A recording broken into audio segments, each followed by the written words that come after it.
봅시다. 상역이기 때문에 착용하고 상역이 오늘 아파서 못 온다고 합니다. 자, 교재 58쪽 첫 번째 역학적 에너지 전환과 부분.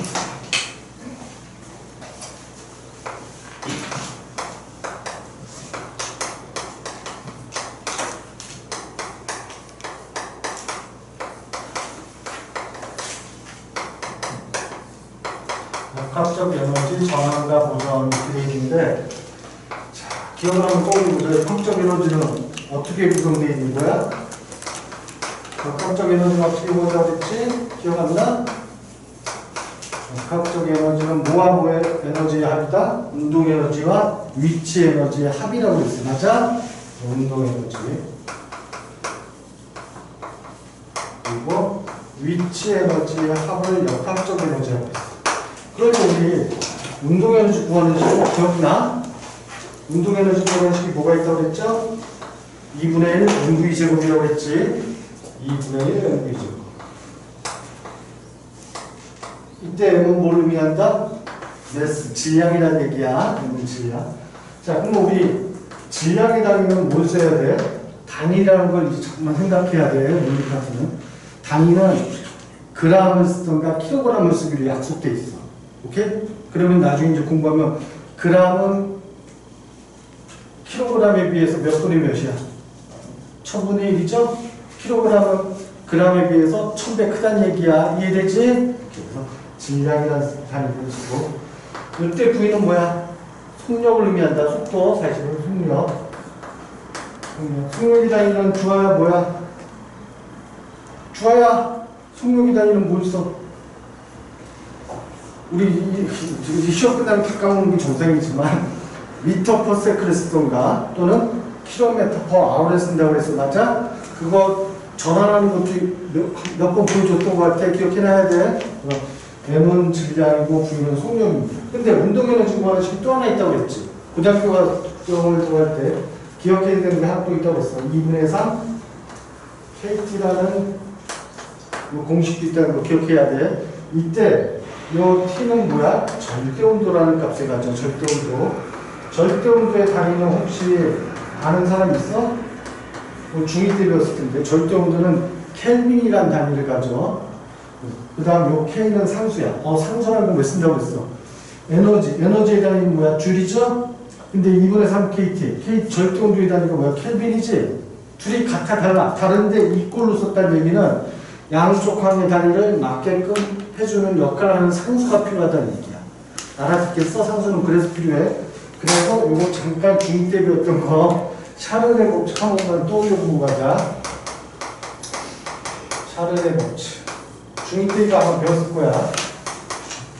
샤르네 법칙은 뭐와 뭐의 관계를 비교한다? 기체의 부피와 온도와의 관계를 나타내는 법칙이야. 그래서 기체의 부피와 온도와의 관계.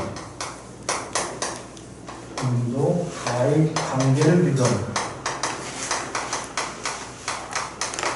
그럴 때 샤를이 프랑스의 과학자인데 대략 1800년대 초반에 이런 실험을 해. 기체를 갖다 놓고 부피를 측정하는 실험을 한다는 얘기야. 그럴 때 여기가 섭씨 온도. 여기는 기체의 부피를 나타내는 Y축은 부피, X축은 온도를 나타낼 때 섭씨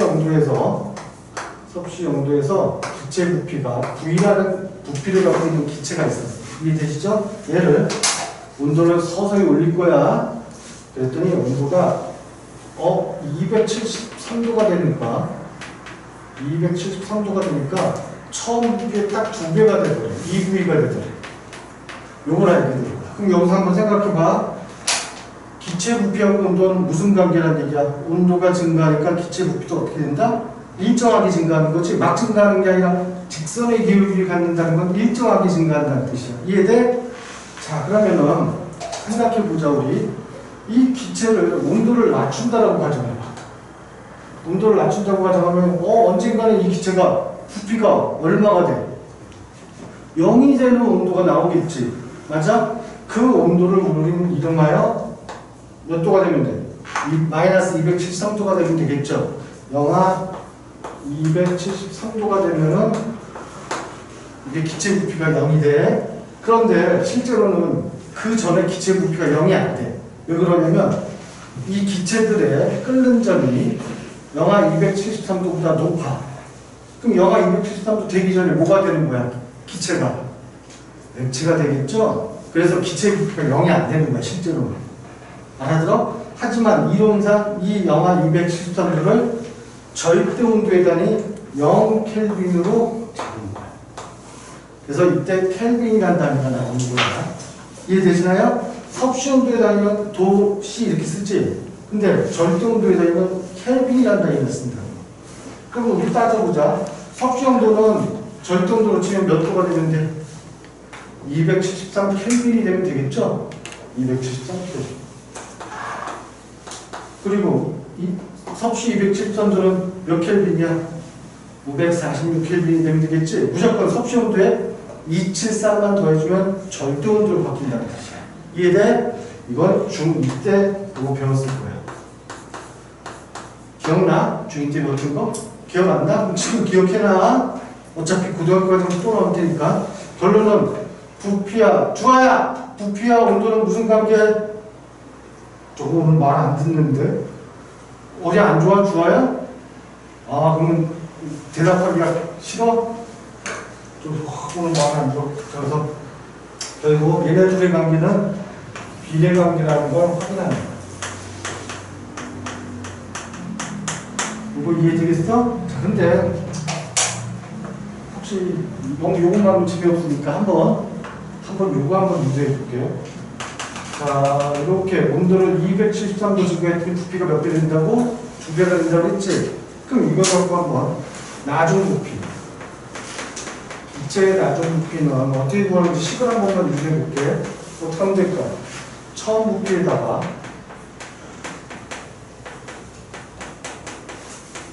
증가된 부피를 더해주면 나중 부피가 구해지겠네. 이해돼? 증가된 부피. 기체의 나중 부피는요, 처음 부피에다가 증가된 부피 또는 감소된 부피를 더해주면 되는 거야. 자, 그래서 한번 생각해 봅시다. 나중 부피를 기호로 V라고 할게. V 다시라고 하자. V 다시. 이해됐지? 처음 부피는 V라고 쓸게. 이해돼? 그 다음에 증가된 부피를 원래 고등학교 과정에서는 변화량을 데이터라는 표현을 써. 데이터. 그래서 데이터 V라고 표현해 볼게. 이해되지? 무슨 말이지? 처음 부피, 변화된 부피. 그러면은 요 식은 이렇게도 유도될 수 있어. V 다시는 V 플러스 요 변화된 부피. 변화된 부피는 어떻게 보냐면 예를 들어서 섭씨 1도 올렸다고 가정하자. 몇 도 올렸다고? 섭씨 1도. 그럼 기체 부피는 얼마만큼 증가할까? 273분의 V 곱하기 1만큼 증가하겠지. 왜? 273도 올리면 V 플러스 273분의 273V만큼 증가하니까 V만큼 더해진다는 얘기거든?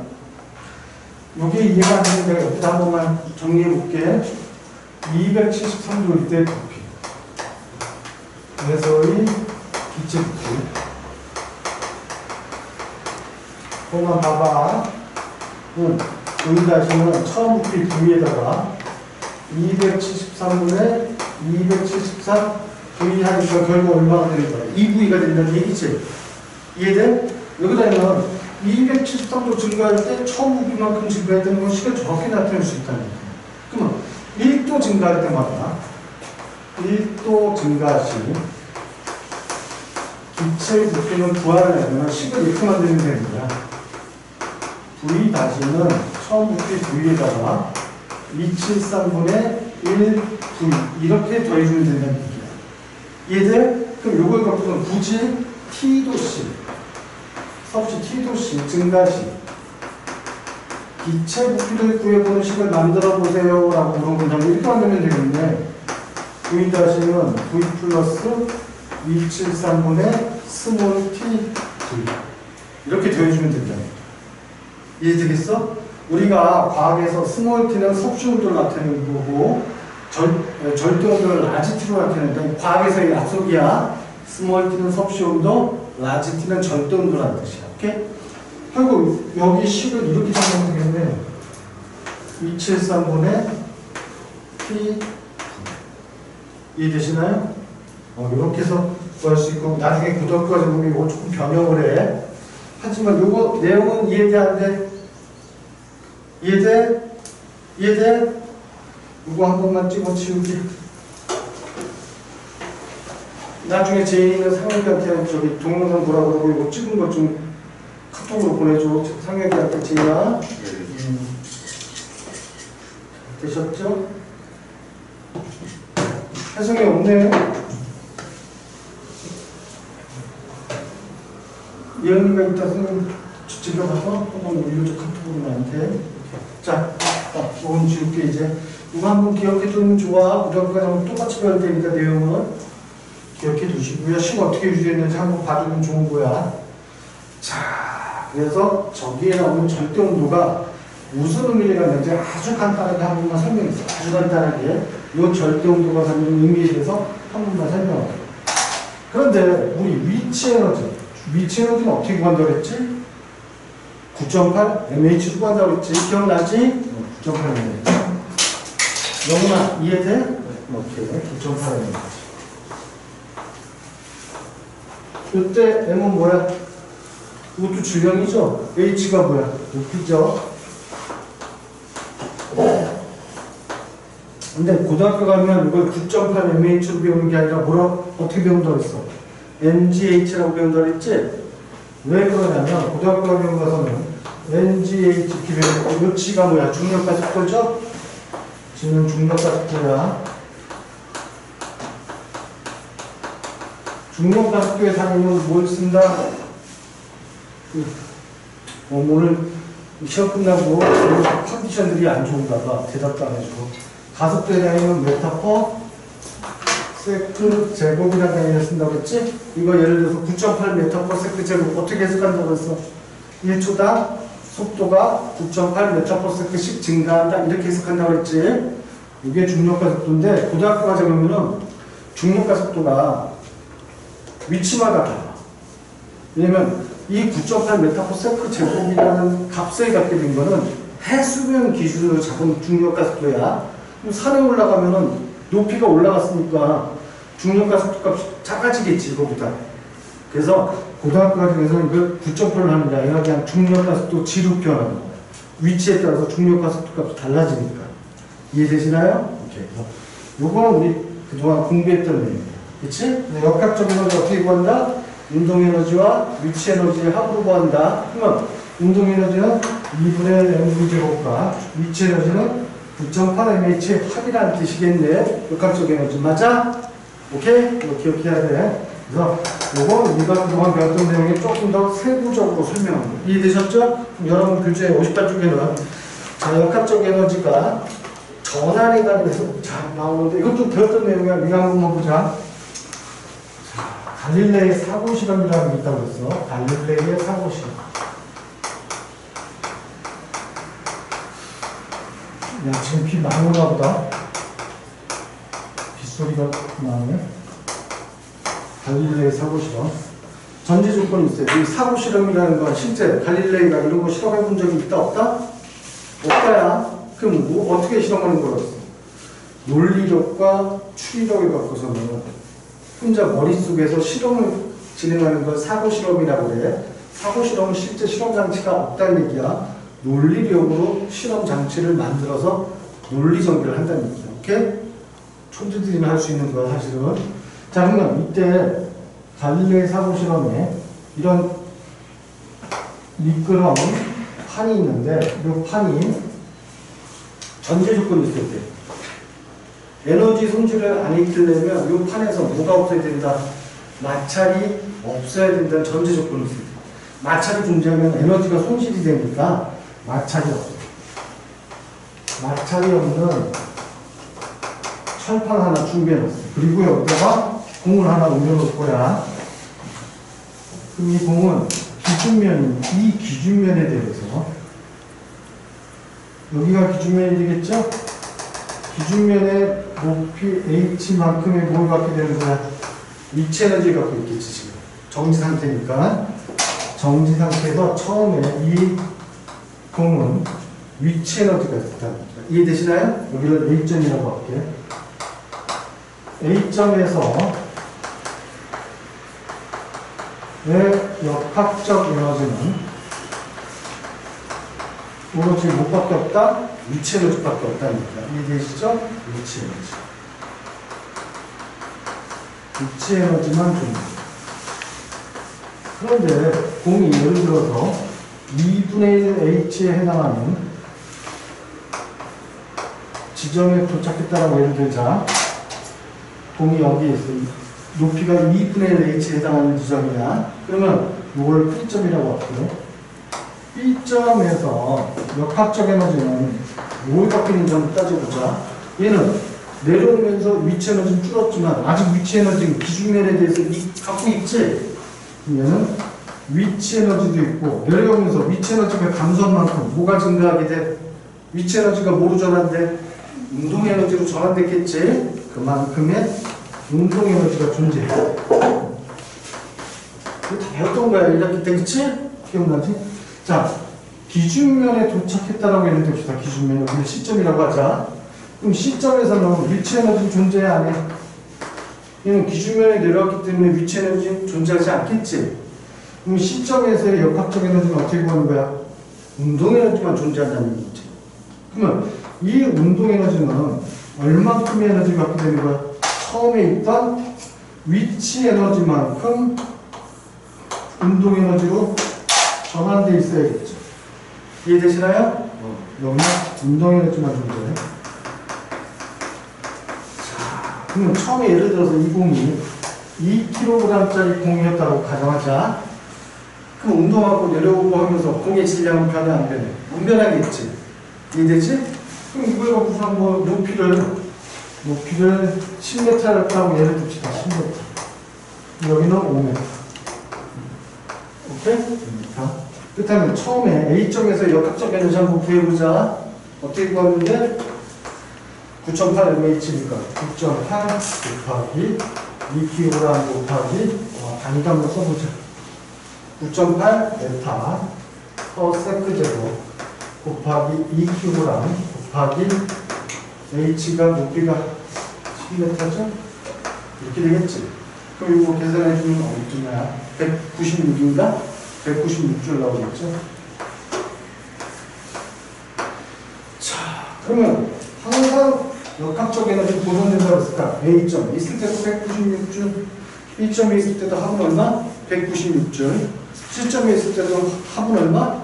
196줄만큼의 역학적 에너지가 보존돼야겠지. 가자. 그럼 우리 한번 여기서 따져보자. 그리고 B점에서의 위치 에너지는 어떻게 구하면 돼? 9.8. 할인한 빼서 이제 5m. 그러면 이거 계산할 거 없이 이거 얼마야? 98줄이죠? 그럼 운동 에너지가 얼마가 된다는 얘기야?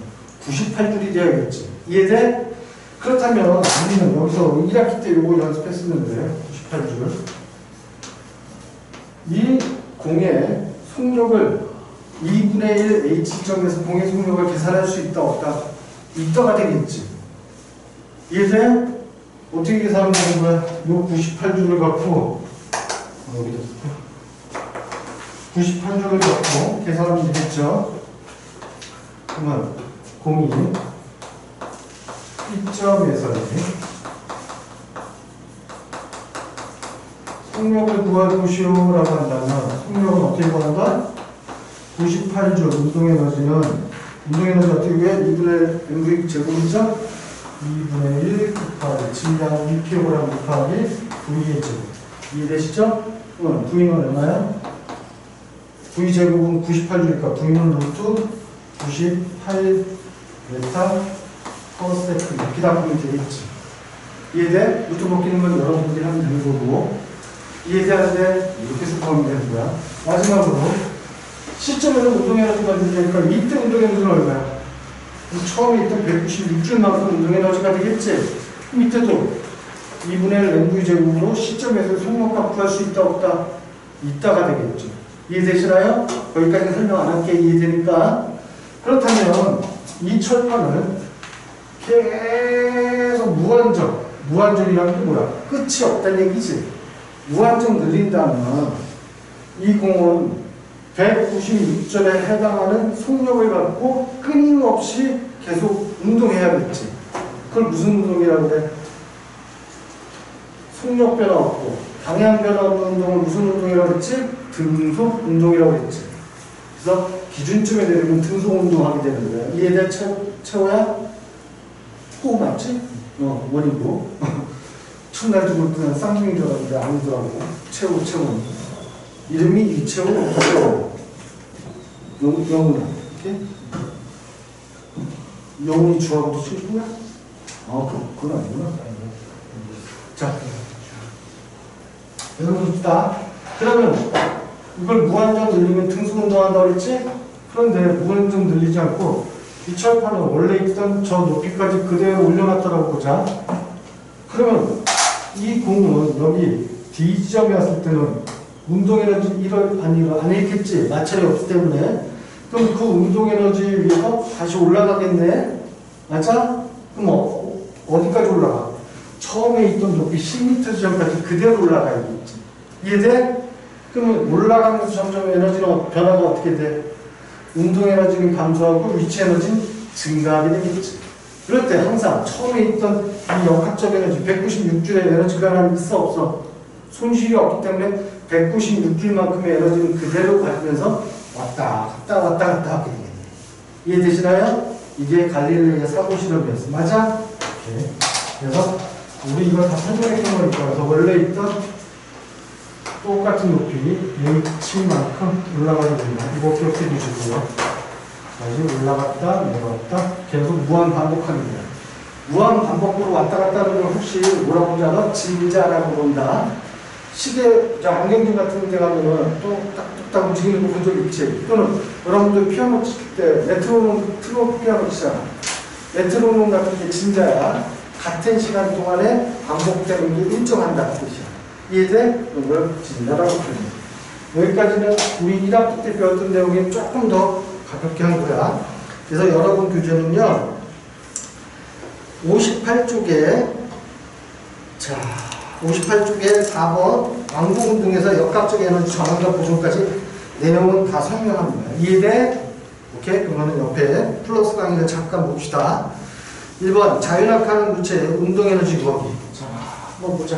이건 1학기 때 거 내용적인 대체 한번 하는 거야. 그런데 요거 질문했던 학생들한테 내가 문제 푸는 방법, 쉽게 푸는 방법 좀 알려줬었는데 다시 한번 볼게요. 왜냐면 2학기 얘기 또 나오니까. 자, 예를 들어서 자율학하 전제 조건이 있어야 돼.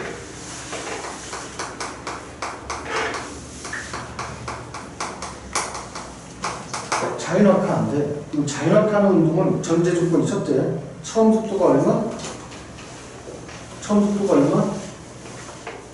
자율학하인데. 그치? 자율학하는 무조건 처음엔 정지 상태야. 우주에서 못 떨어지면. 그 자율학하 아니야? 그렇지? 처음에 처음 속도가 0이어야 돼. 처음 속도가 0. 예를 들어서 높이가 10m 지점에 위치하는 지점에 있는 공이 처음에 정지 상태에서 이제 자율학한다고 가정해 봅시다. 자율학한.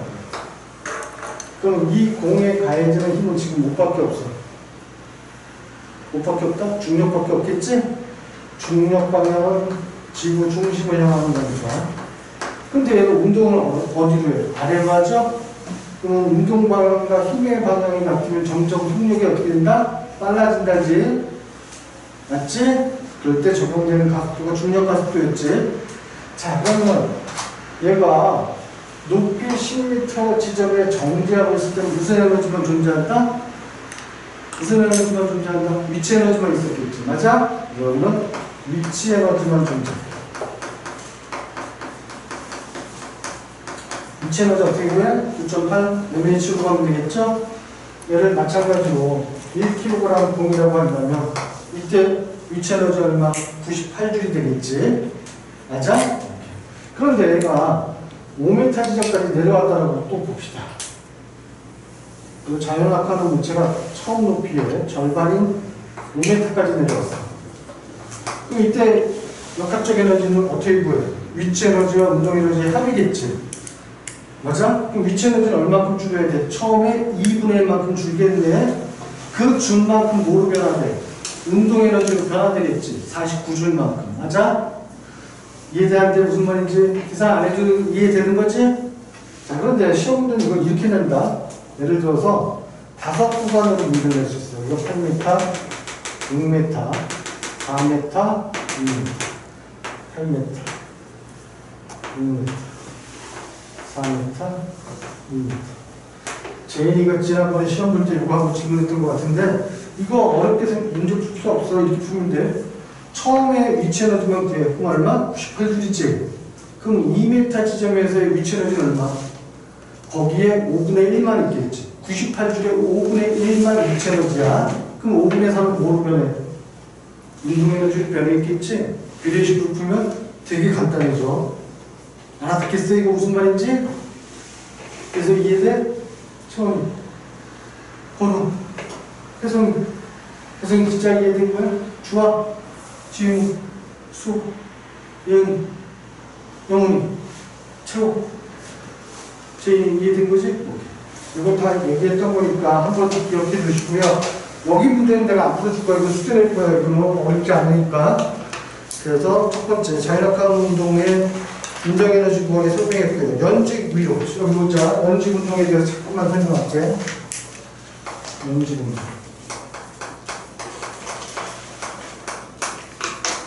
연직 운동은 어떤 개념이냐면 내가 여기서 공을 갖고 있는데 이 공을 위로 던질 거야. 손에 있던 공을. 이해되시죠? 이제 곧바로 던질 거야. 똑바로. 그러면 점점 위로 올라가면서 속력은 어떻게 될까? 위로 올라가면서 채우냐?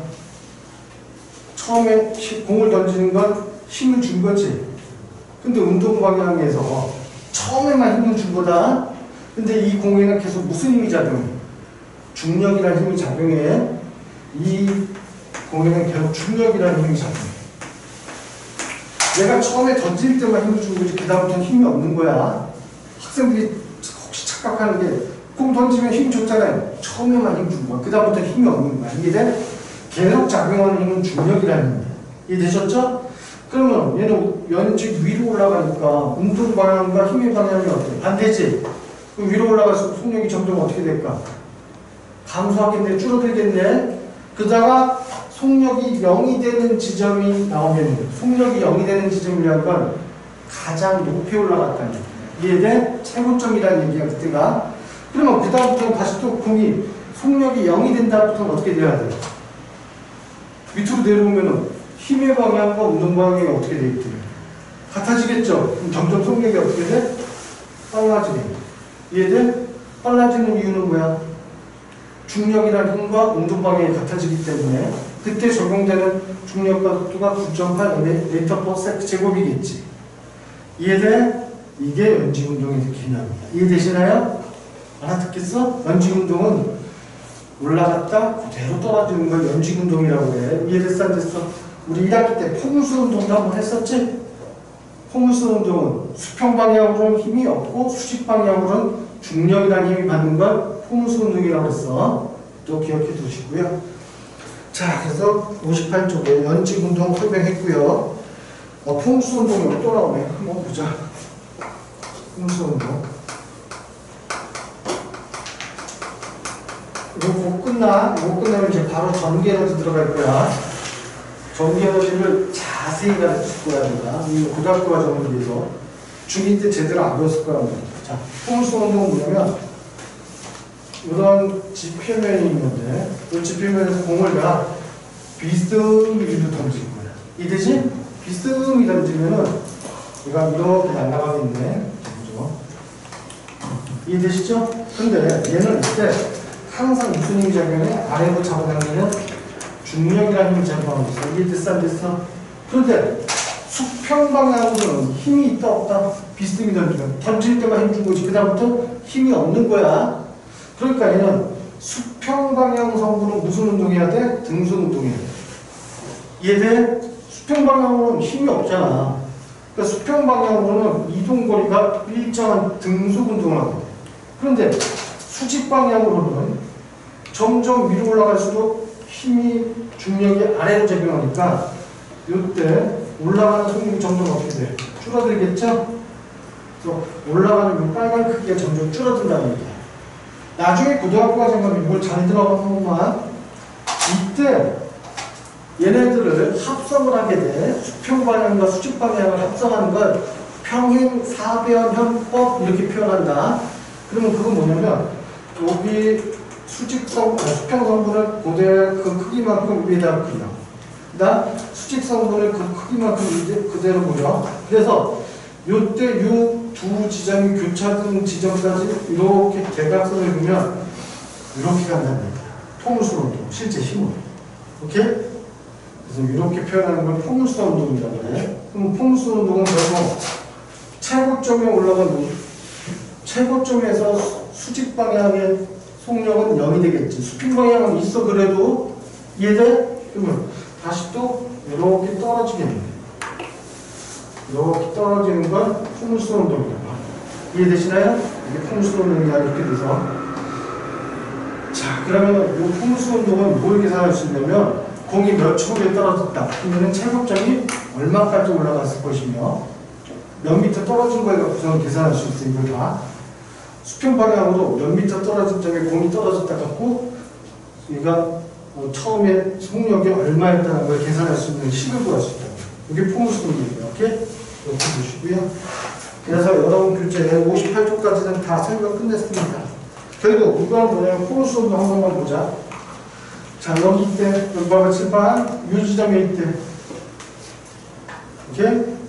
요즘에 막 내가 던져 올릴 거야. 이제 무슨 역학적 에너지만 있을까? 운동 에너지만 있었겠지? 자, 요 지점에 갔대. 그냥 무슨 에너지가 있을까? 역학적 에너지가. 운동 에너지와 위치 에너지의 합이 존재하겠네.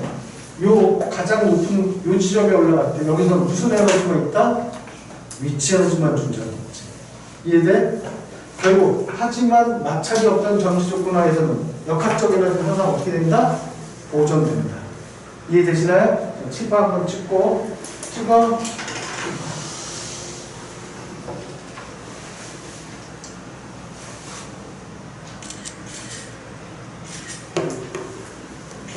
이거는 다음 주에 올 때 교재 좀 준비해. 또 찍었고 찍었을. 자, 그래서 이거는 사실은 다 1학기 때 설명했던 내용이야. 그러니까 지금 도농중은 2학기 때 바로 이거 시험 볼 수 있어. 2학기 중간고사 때 이거 바로 시험 볼 수 있다. 이렇게? 왜냐면 너희는 시험이 1학기 기말고사 때 생명만 시험 봤잖아. 자극과 반응하고 생식도 있어. 그러니까 너희는 역학적 에너지 전체 시험 보고 나올 수 있다는 얘기야. 알아들었지? 그 도농중은 이거 해놓고 동아중은 문제가 없는 게 너희는 학교가 집도 맞춰서 그대로 가는 것 같아. 위금중은 건너하는 거, 체험이.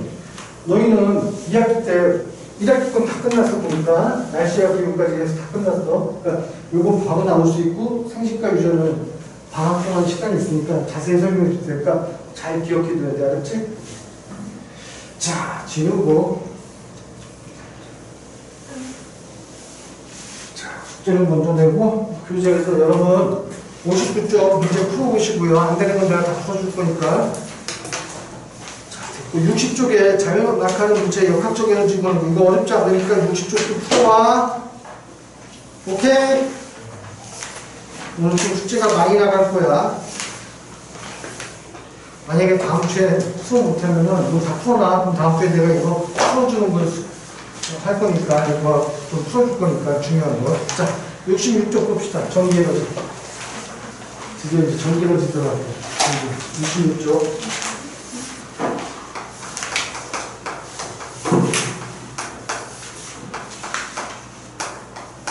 전기에너지.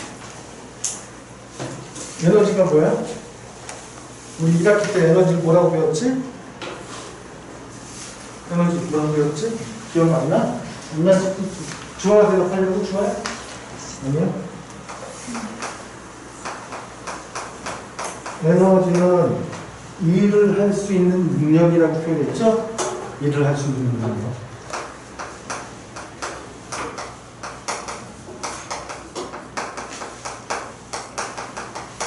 일을 할 수 있는 능력을 에너지 이렇게 표현했어요.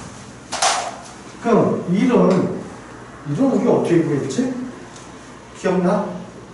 일은 어떻게 구했어? 일은 두 가지로 나눠서 공부해서 우리 1학기 때 수평면에서 하는 일이 있고 중력에 대해서 하는 일 두 가지로 배웠지. 맞아?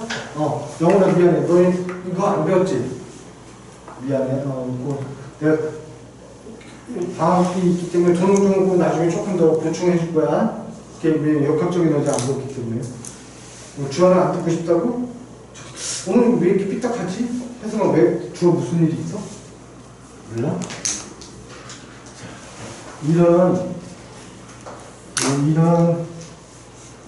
일은 그래서 기호로는 W라고 표현한다고 했죠. 워크. 일은 힘은 포스 F 곱하기 힘을 받는 방향으로의 이동거리가 있어야 돼. 그래서 거리. 그래서 S 이렇게 되었다. WNFS. 오케이? 이건 배웠던 학생들은 기억해놔야 돼. WNFS. 어쨌거나 전기 에너지도 마찬가지야. 에너지니까. 그럼 전기 에너지 갖고 어떤 물체를 힘의 방향으로 이동을 시킬 수 있는 게 전기 에너지가 해주는 역할이라는 뜻이야. 이해되시나요? 그럼 전기 에너지 갖고서는 형광등을 킨대. 그럼 형광등이 해주는 목적은 뭐야?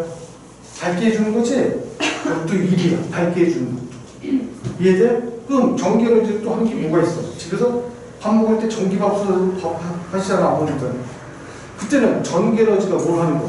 열을 만들어주는 게 일을 한다는 얘기야. 그래야지 밥이 될 거 아니야. 열을 만들어주니까. 그러면 열을 만들려면 한번 오늘 처음이니까 들어봐. 열을 만들려면 열을 어떻게 만들까? 전기 에너지가. 그치. 그거 좀 이따 생각해. 전자라는 게 있어. 전기 에너지에는. 전자들이 이동해서 전기 에너지를 만들거든. 전자들이 금속에 충돌하면은 열이 발생해. 그래서 막 높아지는 거야. 그렇게 해서 만드는 게 전기 에너지, 열 에너지로 전환시키는 걸 전열기라. 전자제품에는. 그 전열기들은 어떤 특징이 있어야 되냐면 열의 충돌에 의해서 열이 많이 발생하는 제품을 사용해야 돼. 제품이. 이해돼? 무슨 말인지? 그래서 텅스텐이라든지 뭐 어떤 금속들이 있어. 걔네들을 넣어주면은 열이 많이 발생해. 충돌에 의해서. 그런데다가 밥솥 같은 거 넣으면은 열이 빨리 올라가니까 밥이 맛있게 되는 거고. 오케이? 그런 거 이제 좀 하나하나 봅시다. 교재 66쪽 봅시다. 근데 내가 이제 중2 때 여러분이 어디까지 배웠는지 잘 몰라서 하나하나 좀 보면서 얘기할 거야. 자. 전자라는 게 뭔지는 알아 혹시? 전자. 원자를 쪼개면 뭐와 뭐로 나눌 수 있다? 원자를 쪼개면? 원자를 분해해보자. 원자를 분해하면은 원자에 있는 핵과 그 핵을 주위를 돌고 있는 전자라는 걸로 나눌 수 있다. 오케이? 원자는 원자핵과 전자로 나눌 수 있다는 얘기야. 그 원자핵을 또 나눠보자. 원자핵을 또 나눌 수 있어. 나누면 양성자라는 게 있고 중성자라는 게 있어. 중성자. 걔를 둘로 나눌 수 있어. 그러면 이때 그래 이것도 한번 해줄게. 자, 양성자는 이렇게 생겼어. 양성자라는 입자에는 쿼크라는 게 있어. 쿼크라고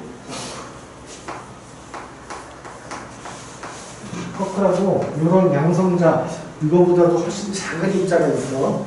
이 쿼크는 두 종류가 있습니다. 업 쿼크가 있고요. 다운 쿼크가 있습니다. 다운 쿼크. 업 쿼크는 U라고 표현하는 거고, 다운 쿼크는 D라고 표현할게. 근데 이 양성제에는 업 쿼크가 두 개가 들어있고 다운 쿼크가 하나 들어있어. 그런데 이 업 쿼크는 전하량이 플러스 3분의 2 쿨롱이라는 전하량을 가져. 전하량을 나타내는 단위가 쿨롱이야, 쿨롱. 다운 쿼크는 마이너스 3분의 1 쿨롱이라는 전하량을 갖고 있어. 오케이? 그러면 양성자는 전하량이 얼마인지 따져보자. 플러스 3분의 2 플러스 3분의 2 마이너스 3분의 1이지. 그럼 합은 얼마? 3분의 3 쿨롱이 되겠지. 3분의 3 쿨롱이라는 건 플러스 1 쿨롱이라는 거하고 똑같은 거네. 맞아? 그래서 양성자는 플러스 1 쿨롱의 상대적 전하력을 갖고 있어. 이해됐지? 다음, 근데 중성자는 어떻게 생겼냐면, 중성자는 업커크가 하나 있고, 다음 커크가 두 개로 이루어져. 그러면 업커크 하나의 전하량이 얼마라고? 플러스 3분의 2죠? 다음 커크 두 개가 합이 얼마가 돼? 마이너스 3분의 2 쿨롱이 되겠지. 플러스 3분의 2 마이너스 3분의 2 얼마? 0이지? 그래서 중성자는 0이야. 전하량. 이해돼? 이런 게 원자 핵 안에 몇 개씩 들어가는 거단 말이야. 오케이? 나중에 원자 번호라는 건 어떻게 결정하냐면 이 양성자의 개수로 원자 번호를 결정하게 돼 있어. 화학자들이 그렇게 결정한 거야. 여러분들이 수소 원자가 몇 번인 건 알고 있지? 혹시 모르나? 수소 원자는 1번이야. 그러면 얘는 양성자가 몇 개 있다고 얘기해? 하나. 나트륨 원자가 11번이야. 그럼 나트륨 원자에는 양성자가 몇 개 있다? 11개 있다는 뜻이야. 오케이? 이건 좀 이따 얘기하고. 여기까지는 이해돼, 안 돼? 이해되시죠? 그러면은 상대적 변화를 좀 적어볼게요, 우리가.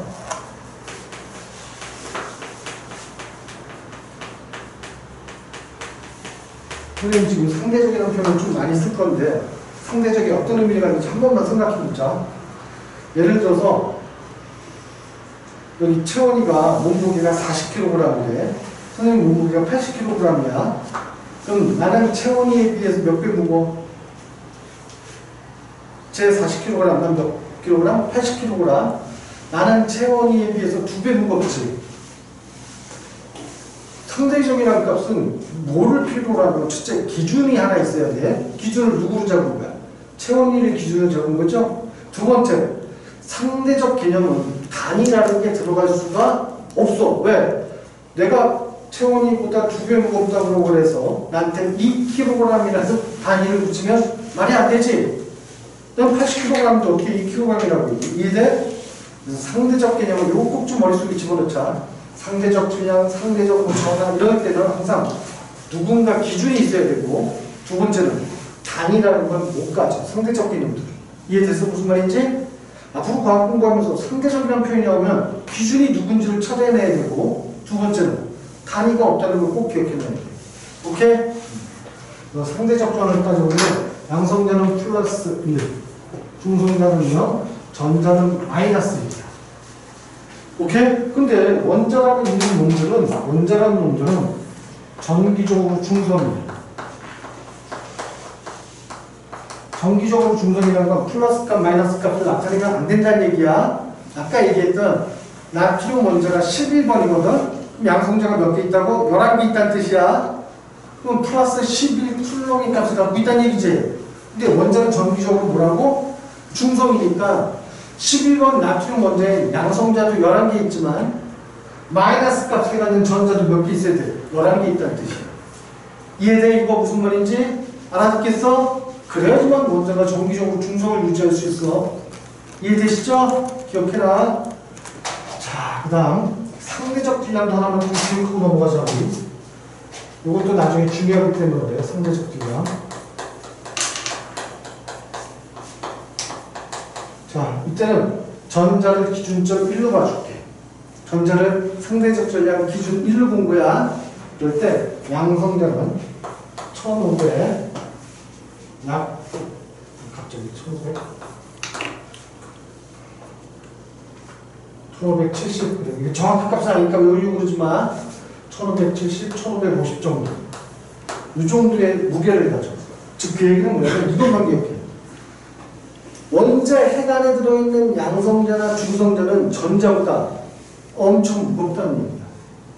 같은 한 개씩 놓고 질량을 비교하더라도 전자에 비해서 원자 핵 안에 들어있는 양성자나 중성자가 전자에 비해서 엄청나게 무겁다는 얘기야.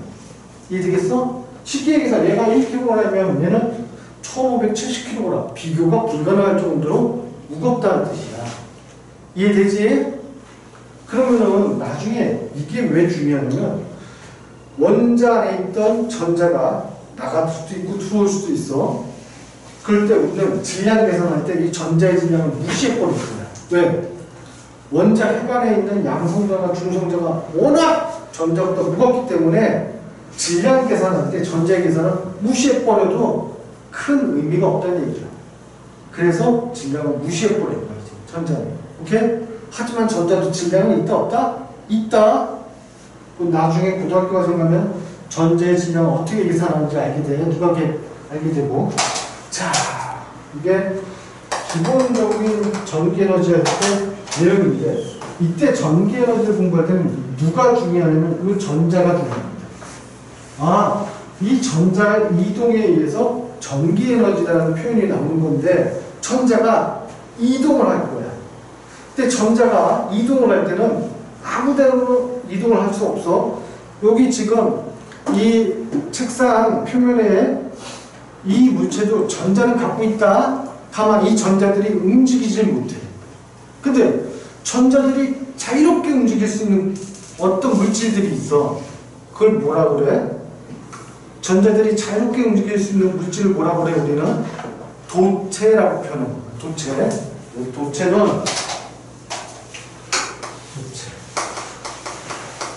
도체라는 건 고체 상태에서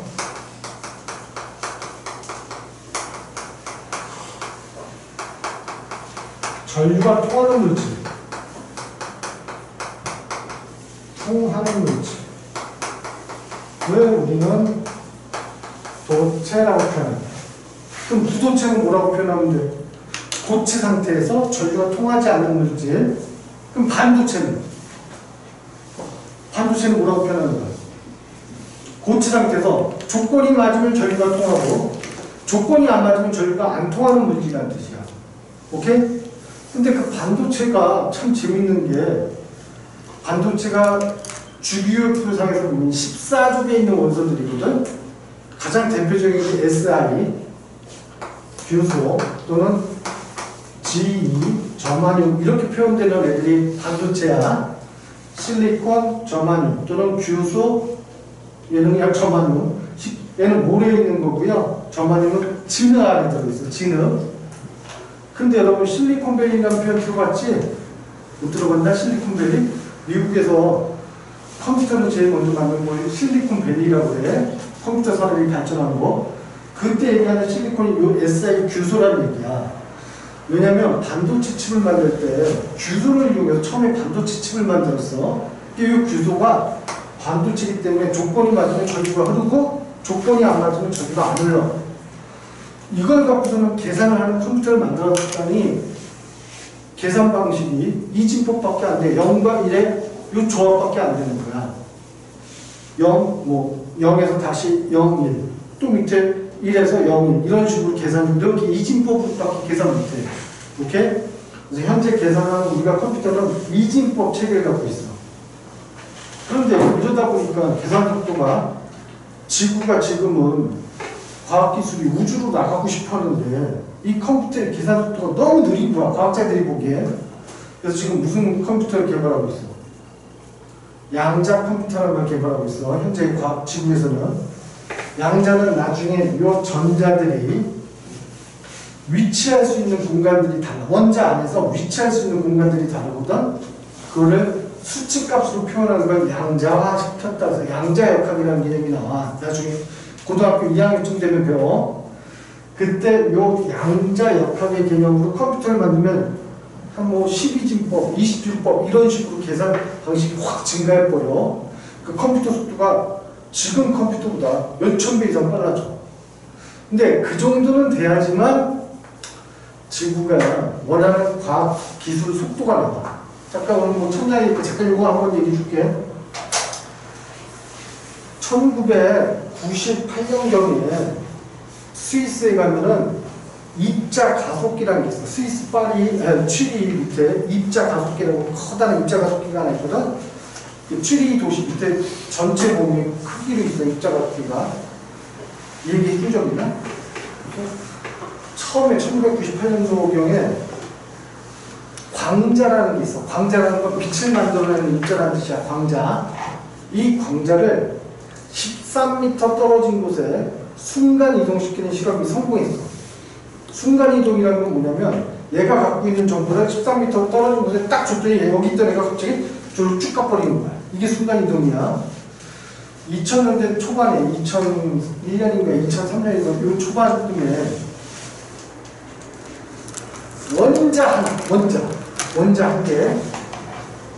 원자 한 개를 13km 떨어진 곳으로 순간 이동시키는 실험이 성공했어. 유럽에 있는 그 입자 가속기에서. 여기서 13km면 대략 어느 정도 위치냐면 롯데월드쯤 될 거야. 그래서 롯데, 잠실 롯데. 아니 그 원자에 있는 정보를 13km 떨어진 곳에서 갑자기 정보를 딱 쏴줬더니 여기 있던 원자가 13km 떨어진 곳에서 거기서 갑자기 나타나는 거야. 이게 순간 이동이거든. 그런데 순간 이동을 하려면 스캔을 떠야 돼. 원자 하나만 하더라도 그 안에 양성자도 있고 전자도 중성자도 있고 전자도 있단 말이야. 얘네들의 위치와 상태, 이걸 우리는 물리에서는 위상이라고 그래. 위치와 상태를 위상이라고 표현하는데 그 위상에 대한 정확한 정보를 13km 떨어진 곳에 딱 쏴주면 얘가 글로 가버리는 거야. 이게 순간이동의 개념이야. 실제 성공을 했어, 이게 2000년대 초반에. 근데 그 성공을 한 박사가 아직 살아계시는데 그분이 이런 얘기를 했어. 내가 죽기 전까지는 아마 분자 하나 정도는 순간이동시키는 실험이 성공할 것이다 라고 얘기했는데 아직까지는 성공을 못했어. 아직 그분 살아계신 다행히도 그분이 그렇게 예측을 했거든. 자기가 본인이 죽기 전에 분자 하나 정도는 순간이동시키는 실험이 성공할 것이라고. 근데 분자만 돼도 되게 복잡해지는 게 원자는 한 개의 원자로 이루어져 있는데 분자는 두 개 이상의 원자로 결합되어 있는 게 분자지. 근데 이거를 스캔 뜨는 게 현재 컴퓨터는 너무 속도가 느려. 왜냐면 빠른 시간 내에 스캔을 떠서 정보를 쏴줘야 되는데 현재 과학에서는 이진법을 쓸 컴퓨터가 속도가 너무 느리단 말이야. 그래서 양자 컴퓨터를 지금 개발하고 있는 거야. 근데 궁극적인 목적은 뭘까? 순간이동 실험의 궁극적인 목적은 뭘까?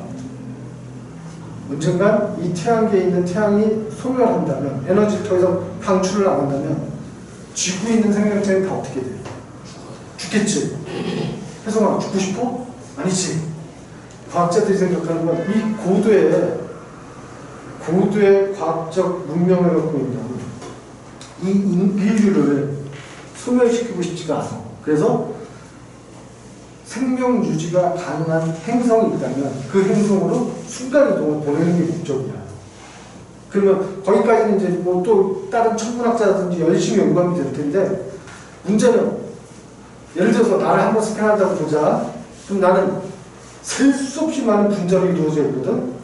그럼 현재 과학 기술로는 나 하나 스캔 뜨는데 몇천 년 걸려. 내가 차라리 늙어 죽고 말지. 몇천 년 동안 어떻게 가만히 있겠니? 그치?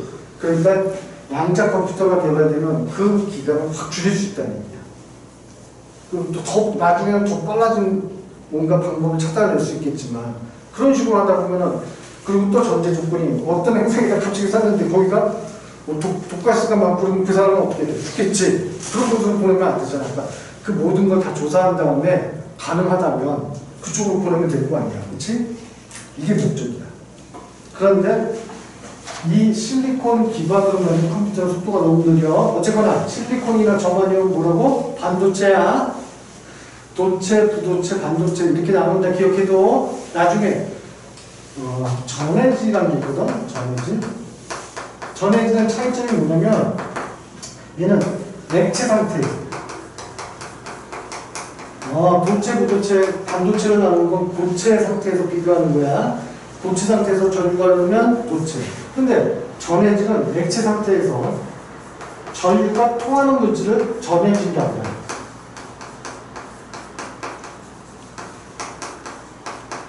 그럼 우리 한번 생각해보자. 한번. 도체는 전해질이 될 수 있을까 없을까? 없어. 왜? 도체는 금속이라는 얘기거든. 금속은 물에 용해가 안 돼. 그러니까 액체 상태에서 전류가 안 돼. 순수한 액체가 아니야. 수용 상태인데 하여튼 이렇게 표현하는 모든 전해질은 어쨌거나 전해질은 액체 상태 또는 수용 상태로 비교하는 거고, 도체는 고체 상태에서 비교한다는 개념 잡혔지? 별거 아닌 것 같은데 과학이라는 것도 용어 정리가 정확히 돼야지만 나중에 공부할 때 조금 더 쌓일 수가 있어. 이렇게 표현한다는 거 기억해 주시고요. 어쨌거나 전자에 대해서 잠깐 이제 좀 설명을 했던 내용입니다. 그때 과학자들이 전류가 통한다. 전류가 통한다 이렇게 표현했는데 전류가 통하는 걸 1700년대 기준을 잡는데 이때만 해도 잘 몰랐어. 그래서 전류는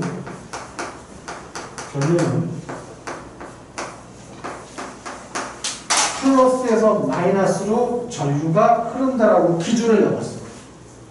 그 당시에 갈바닉이라든지 여러 과학자들이. 근데 실제 전류를 만들어주는 입자들은 누구라고? 전자야. 전자가 이동해야 되는데 전자의 이동은 이거하고는 달라. 전자의 이동은 마이너스에서 플러스로 이동해요. 이유가 뭐냐면 이 전자라는 놈이 무슨 전화 띄고 있다고 했지? 마이너스 전화 띄고 있다고 했지? 그럼 전극을 연구할 때 마이너스끼리 서로 어떻게 돼? 밀어내겠지. 그럼 마이너스 전화 띄는 입자가 플러스로 이동할 거 아니야. 전자의 이동은 마이너스에서 플러스고 전류는 플러스에서 마이너스로 이동한다. 이렇게 합니다. 이 개념 잡아놔야 돼. 자, 그렇다면 여러분 교재에는 이제 전자기 유도 현상이라고 하는 건데 전자기 유도 현상에 대해서 이제 설명할 거예요. 서론 부분이 좀 길었는데 전자기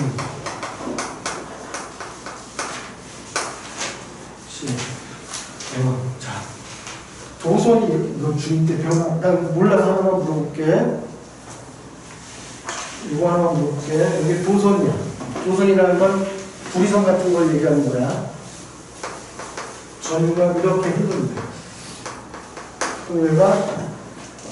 여기가 플러스 여기가 마이너스라는 얘기야. 그치? 전류의 방향을 이렇게 잡았으니까. 그럼 전류가 이렇게 흐르면 혹시 이거 표현이 여기서 전류가 흐를 때 자기장이 형성된다는 거 혹시 중2 때 배워? 배워? 오케이. 그럼 외워보자. 전류가 흐를 때 오른손 앙페르의 오른손 법칙을 배우지? 오케이. 고마워. 확인해줘서. 내가 이걸 몰라서 그랬어. 앙페르 법칙에서 전류가 흐를 때 자기장은 이렇게 흐른단 말이야. 오케이? 그러면 자기장이 이렇게 형성돼. 자기장이라는 게 이렇게 형성돼. 그럼 이제 하나 기억해야 되는 건 전자들이 이동할 때는 전류도 만들지만 자기장도 만든다는 두 가지를 기억해야 돼. 오케이? 전자가 이동할 때는 반드시 전자의 이동 방향에 따른 자기장이 형성된다. 자기장과 전류가 조금 개념이 달라. 같은 게 아니야. 그래서 이제 전기를 공부할 때 되게 어려워지는 거야. 전자가 흐를 때는 전류도 흐르지만 자기장이라는 게 형성돼. 이거 좀 꼭 좀 기억해. 자기장. 이렇게 자기력하고 전기력이 좀 달라. 내가 이걸 깊게 설명하긴 지금 깝깝한데 어쨌거나 전자가 이동하면 전류도 흐르고 자기장도 만든다는 거야. 이때 앙페르의 오른손 법칙에서 전류가 이렇게 흐르면 오른손에 이렇게 나사해지고 감듯이 이렇게 감으면 자기장 방향이 결정된다. 이해됐지? 이거 기억해야 돼. 혹시 이것도 안 하는 모르겠네. 자, 이렇게 도선이 두 개가 있어. 얘도 전류가 똑같이 이쪽 방향으로 오는 거야. 그럼 얘도 자기장이 어떻게 형성돼? 똑같이 이렇게 자기장 방향이 결정되겠지. 맞아? 그러면 가운데를 한번 비교해보자. 가운데서는 이쪽 전류에 의한 장장이 이렇게 들어갈 것이고 이쪽 오른쪽에 있는 도선에 의한 장장이 이렇게 나오겠지. 둘이 하나는 들어가고 하나는 나오다 보면 여기서 어떻게 될까? 충돌하겠네. 충돌하면 이 안쪽의 자기장은 강해져 약해져? 약해지겠지. 우주에 있는 모든 물체는 빠른 데서 느린 데로 움직인다는 특징이 있거든. 그럼 얘도 이쪽으로 움직이고 얘도 이쪽으로 움직이는 결과를 만들어 그래. 같은 방향으로 전류가 흐르면 도선이 같은 방향으로 전류가 흐르면 자기장의 충돌에 의해서 이쪽은 자기장이 약해지고 여기 빠르고 빠른 데서 느린 데로 도선들이 움직여. 그럼 얘네들이 가까워지는 결과가 되겠는데 그래서 두 도선에 같은 방향으로 전류가 흐르면은 일련이 작용한다. 중1이 아니고 이렇게 배웠을 거예요. 맞아? 기억나? 배우는 거 맞아, 제이나? 오케이. 그럼 반대 방향으로 흐르면 어떻게 돼? 이런 데는 청력이 발생하는 거야. 나중에 이거 기회 되면 좀 자세히 설명할 거야. 오케이? 근데 이건 배웠다는 얘기지. 자, 여기까지 한 번만 찍어.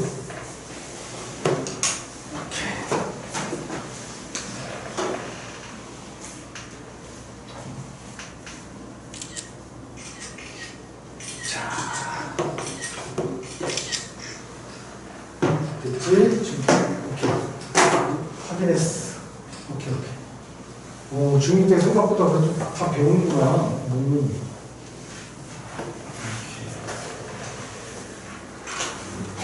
혹시 렌즈의 법칙도 배우니? 중2 때? 그건 안 배워? 자, 봅시다. 이제.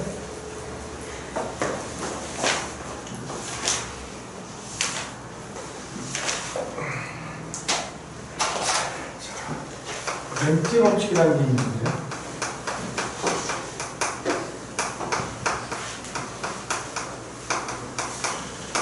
예를 들어서 커다란 원통이 있는데, 이 원통에 속이 비어있는 원통이라는 뜻이야. 여기에 도선이 이렇게 가면 돼.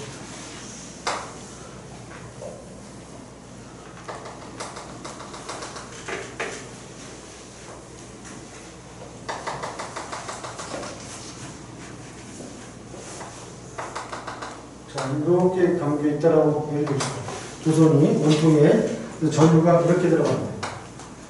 전류가 들어가는 방향이 이쪽이라는 거야. 이해됐지? 그러면은 전류가 이렇게 들어가면은 그 전류에 의해서 자기장이 어떻게 형성되는지는 혹시 따질 수 있어? 이건 안 되나? 이건 원통형 도선이기 때문에 이렇게 감으면 이렇게 그냥 방향대로 가는데 자기장이 위로 나온다는 얘기야. 원통형 도선에서. 이해되겠어, 이거? 오케이. 그래서 지금 처음 이해돼? 여기 지금 자기장 방향이 이렇게 나오고 있어. 자, 그런데 내가 이 원통형 도선 위에다가 막대 자석을 하나 설치할 거야. 막대 자석.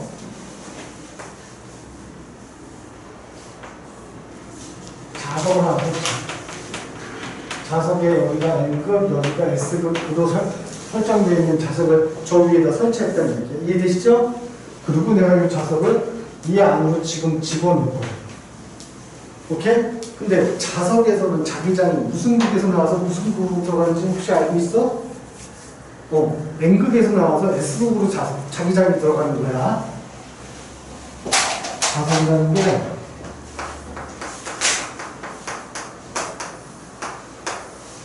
N과 S극이 있을 때 자기장이 이렇게 나와서 이쪽으로 들어갑니다. 그래서 N극에서 나와서 S극으로 자기장이 들어간다 이렇게 표현하는 거야. 자기장이 나오는 쪽이 N극, 들어가는 쪽이 S극 이 뜻이야. 이해됐지? 또 하나, 이 자석을 반으로 잘랐어. 그러면 자른 반은 N극이고 자른 반은 S극일까? 아니야. 자석은 자르면 여기가 내가 얘를 반으로 잘랐어. 그러면 다시 여기가 S가 되고 여기가 N극이 된다. 이거 또 자르면 또 N극 S 또 만들어줘. 자석은 그런 특징이 있어. 알았지? 자석체는 그런 특징인데 여기부터 이제 이건 이제 설명할 거야.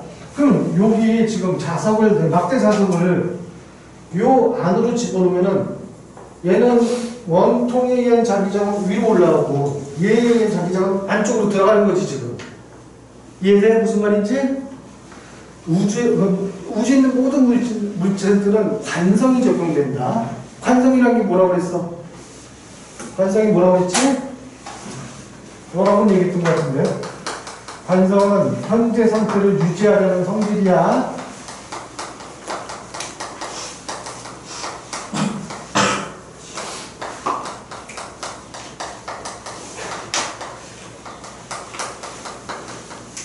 이제 좀 관성을 잘 한번 기억해 두면 좋아. 나중에 물리적인 현상을 관성이라고 표현해. 현재 상태를 유지하는 성질을.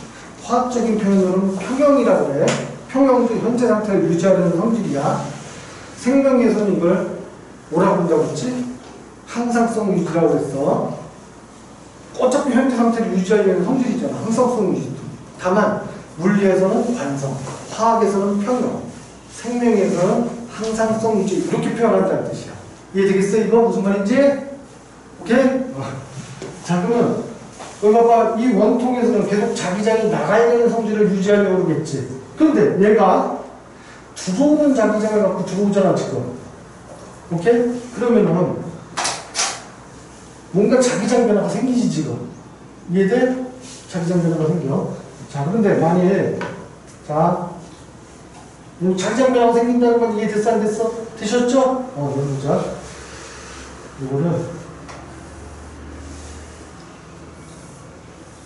똑같이 그려놓고 도선을 똑같이 감아놓을게요 여기다.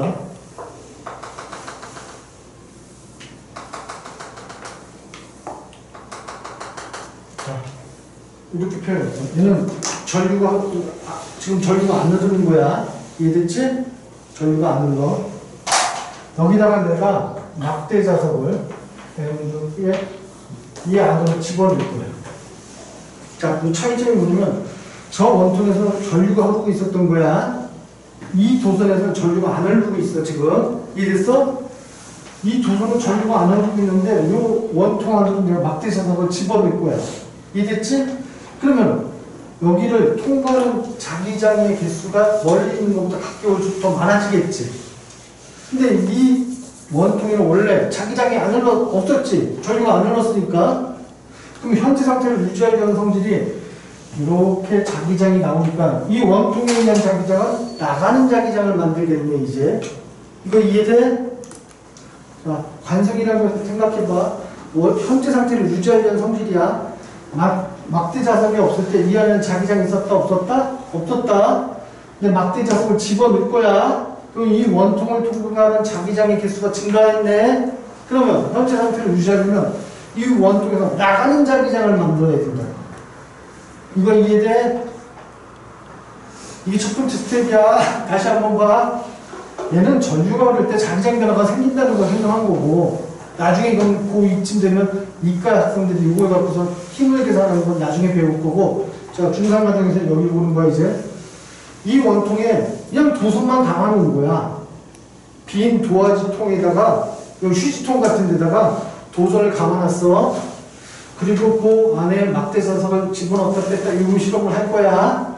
자, 들어올 때 생각해봐. 원래 여기 자기장이 없었어. 근데 막대 자석에 의한 자기장이 안쪽으로 들어와. 그러면은 원통에서는 무슨 자기장을 만든다? 나가는 자기장을 만들어. 이해되시나요? 그래야지만 현재 상태를 유지할 거 아니야. 이게 첫 번째 스텝인데 머릿속도 꼬이는 것 같은데. 자, 다시 한번 봐봐. 막대 자석 없어. 내가 휴지 두루마리 휴지 안에 보면 동그란 원통 있잖아. 거기다가 도선을 감은 거야 지금. 이해됐지? 한 방향으로. 그런 다음에 막대 자석 조그만 걸 하나 갖다 놓고 그 두루마리 휴지 원통에다가 얘를 집어넣을 거야. 자, 집어넣을 때 원래 얘가 들어오기 전에는 자기장이 있었다 없었다? 없었다지. 도선만 감아놓은 거니까 막대 자석이 들어오면은 이 원통을 통과하는 자기장의 개수가 증가하지? 그러면 현재 상태를 유지하려면 이 원통 자체에서 나가는 자기장을 이렇게 만들어내야 된다. 이해되겠어? 그럼 나가는 자기장을 만들려면 우리가 혹시 솔레노이드도 배웠지? 중2 때? 솔레노이드라는 표현 안 나? 이렇게 도선을 감아놓은 걸 솔레노이드라고 그래. 원통형 도선을 감아놓은 걸. 자, 이때 네 손가락 방향이 전류의 방향이고요. 엄지손가락이 자기장 방향이다. 원통형으로 감아놓은 요 도선에서는. 그럼 나가는 자기장을 만들려면 전류의 방향은 이 방향이라는 뜻이야. 이거 이해되겠어? 나가는 자기장을 만들려면 전류 방향이 이쪽으로 흘러야 된다는 얘기야. 이렇게. 이해돼? 그러면은 이때 내가 전류가 여기서 이렇게 타고 올라가야겠죠?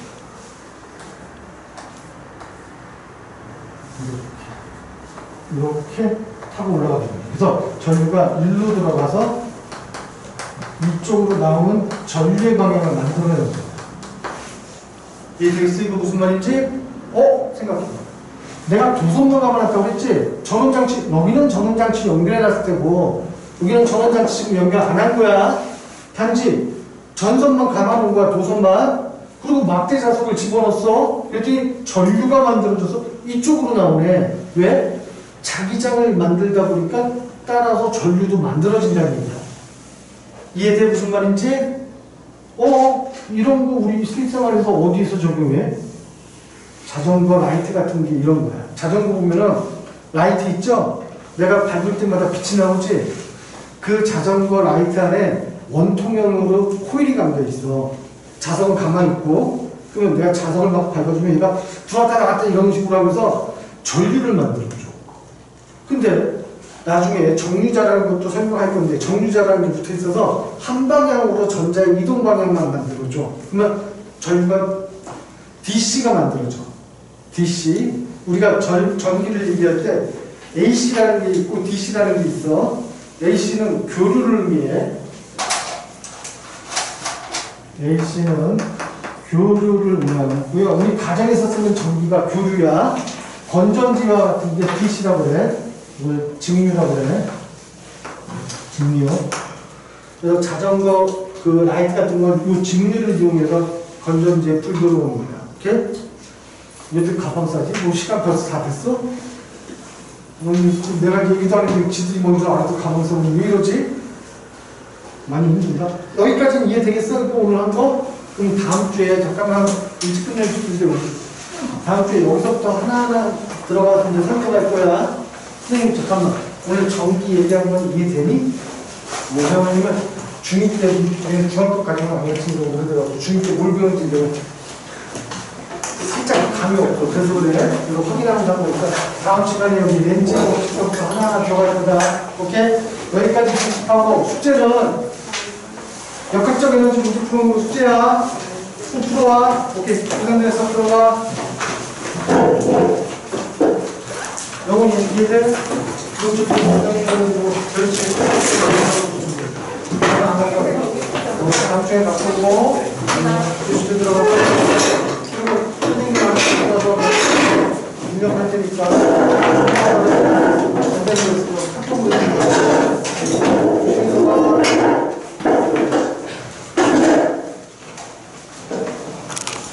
선생님이